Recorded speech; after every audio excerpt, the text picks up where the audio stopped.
আসসালামু আলাইকুম। আজকের বিষয় থাকছে অর্থনীতি থেকে। চলুন আমরা জেনে নেই। অর্থমন্ত্রী সুদের হার কমানোর ঘোষণায় সঞ্চয়পত্র কেনার হিড়িক। আগামী অর্থবছর থেকে সঞ্চয়পত্রের সুদের হার কমবে, তাই সুদ হার কমার আগেই বর্তমানের রেটে সুদ হার পেতে সঞ্চয়পত্র কিনে রাখছেন মানুষ। তাই সুদের হার কমার আগেই সঞ্চয়পত্র কেনার হিড়িক লেগেছে। একসঙ্গে সবাই সঞ্চয়পত্রের উপর যেন হুমড়ি খেয়ে পড়ছে। ফলে ব্যাপক আকারে সঞ্চয়পত্রের সংকট তৈরি হয়েছে। ব্যাংকে, পোস্ট অফিসে ধর্ণা দিয়েও চাহিদা অনুযায়ী সঞ্চয়পত্র কিনতে পারছেন না মানুষ।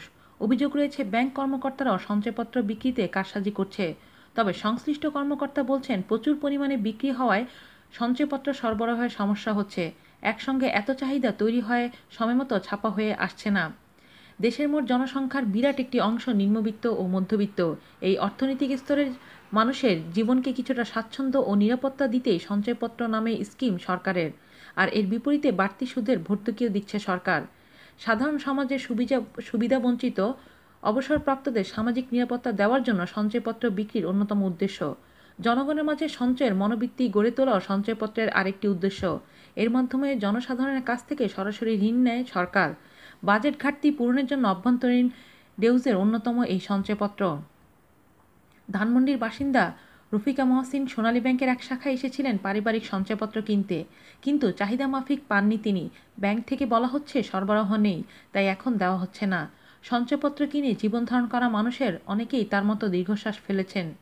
তিনি বলেন, একে তো প্রয়োজন মতো পাওয়া যাচ্ছে না সঞ্চয়পত্র, তার উপর কমছে সুদের হার। শুধু রফিকা মহসিন নয়, তার মতো অনেকেই সঞ্চয়পত্র কিনতে এসে খালি হাতে ফিরছেন। সোনালী ব্যাংকের উপমহাব্যবস্থাপক আশরাফ আলী পাটোয়ারি বলেন, প্রতিদিনই সঞ্চয়পত্র বিক্রি হচ্ছে গড়ে 250 কোটি টাকার উপরে, তাই চাহিদা অনুযায়ী সরবরাহ করা যাচ্ছে না। বেসরকারি গবেষণা প্রতিষ্ঠান সিপিডির গবেষণা পরিচালক ডক্টর গোলাম মোজাম্মেল বলেন, মানুষের সঞ্চয়যোগ্য অর্থ বিনিয়োগের জন্য খুব বেশি বিকল্প জায়গা নেই। পুঁজিবাজারে যাবার মতো পরিস্থিতি নেই, ফলে সঞ্চয়পত্রে বিনিয়োগ দিন দিন বাড়ছে। তিনি বলেন, উচ্চ আয়ের মানুষও অনেক ক্ষেত্রেই এই সুবিধা নিচ্ছে। কিভাবে এটি রোধ করা যায়, সংশ্লিষ্টদের সে বিষয়ে নজর দেওয়া দরকার।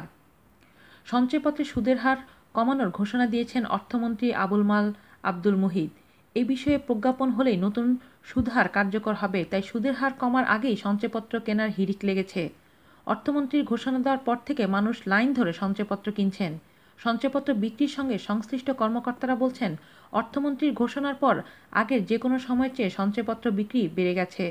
আজ এ পর্যন্তই। ভালো থাকবেন সবাই। আল্লাহ হাফেজ।